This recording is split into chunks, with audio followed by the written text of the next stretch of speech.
Ne parlo quartiere una vita, una festa sta già preparata, ci sta una serenata e buona che tu vai a cantare.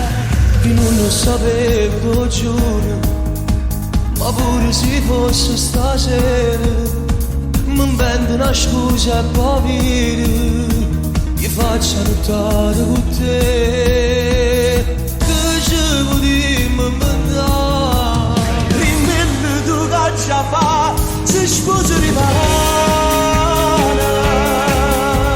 scendere senza pietà da sotto il balcone.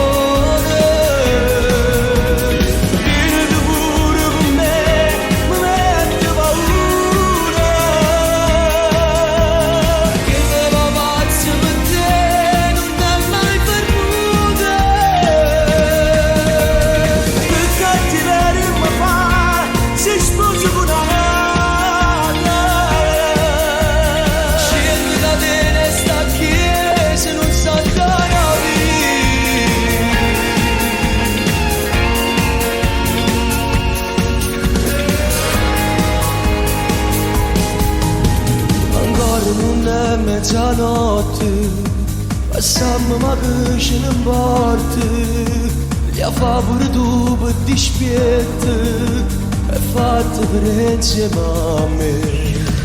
Maronna sta luce appicciata che a niente mi guarda affacciata, si sposa per colpa del padre, non ha mai voluto con me.